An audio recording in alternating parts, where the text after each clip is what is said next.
selalu memediasi dan membuka ruang ya untuk masyarakat. Tapi nyatanya ada nih dua dilapor. Tanya aja. Iya, dua dilaporin kalau ko Densu nih dijadiin saksi di kasusnya Nadia Almira gitu. Itu gimana kok? Enggak gimana. Gue mengikuti prosedur bernegara aja. Kalau memang dari kepolisian ada panggilan, nanti saya menghadap. Kalau nggak ada ya saya nggak menghadap. Tapi sejauh ini mungkin udah ada kok. Belum.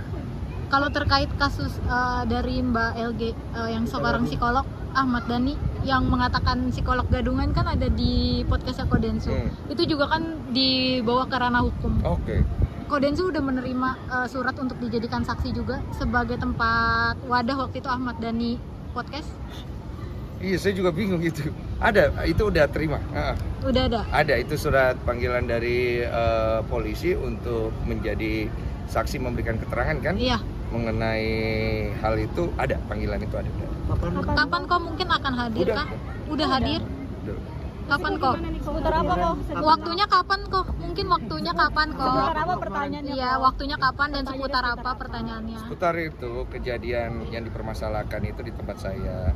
Apakah apalagi namanya ada ini, ada itu, ada ini, ada omongan begini, omongannya apa aja.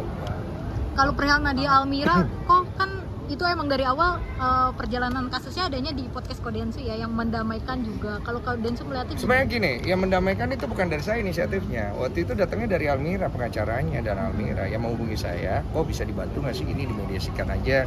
Karena kami nggak mau ribut-ribut. Boleh nggak dihubungi pihak Hani untuk dibantu supaya kita bisa ketemu dan bermediasi. Itu dari mereka. Jadi ya gue coba aja dan disambut oke dengan pihaknya Hani, makanya akhirnya gue buatkanlah podcast itu. Nah setelah itu gue udah bilang apapun yang terjadi di podcast ini tadi kan udah selesai ya, gue nggak tahu nih kalian POV-nya gimana.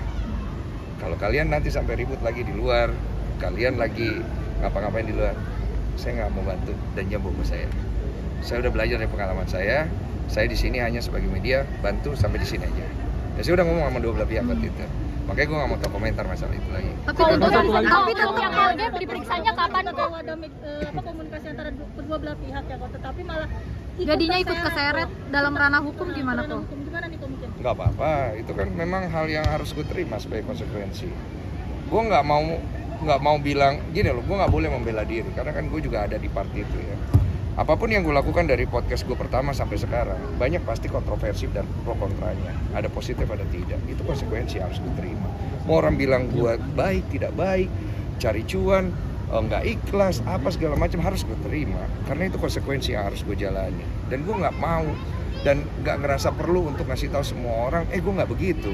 Waktu akan membuktikan sendiri. Perjalanan gue selama bertahun-tahun itu akan menjadi sejarah dan portfolio gue yang orang akan bisa lihat sendiri. Bang Densu seperti apa sih sebenarnya gitu aja. Tapi kamu kapan itu kok tadi kok? Yang mana dulu? Yang LG itu diperiksanya kapan kok? Kemarin itu udah dipanggil. Hari apa? diem-diem lupa, aja kok. seminggu lalu. Diem-diem aja Berapa pertanyaan kok? Berapa pertanyaan? Lupa sama pengacara gue. Berapa lama kira-kira di sana? Tadinya mau 3 hari sih, cuma gue diusir waktu itu. Jadi gue bilang nggak boleh lama lagi, udah Pak, udah cukup ya. Udah. Kapok nggak kok tapi jadi wadah nih kok, kapok nggak Tadi kok? yang terkait kasus Almira sendiri kan Koko bilang setelah podcast tersebut dia tidak Koko tidak ada sangkut pautnya lagi, tetapi malah disangkut pautin kok sekarang kok. Gimana? Ya itu hak masing-masing orang lah, nggak gimana-gimana lah. Tapi kapok nggak kok kalau misal ada yang lagi minta untuk dimediasi di ruang podcast Ko Densu sendiri? Sebenarnya kalau dibilang kapok itu mungkin lebih ke kecewa. Karena kecewanya bukan ke orangnya, kecewa ke diri sendiri. Karena gue tuh selalu punya harapan pengen lihat orang jadi lebih baik, pengen masalah selesai, pengen mereka ketemu jalan damai. Tapi kan itu bukan gue yang ngejalanin, mereka yang ngejalanin. Gue kan hanya bantu.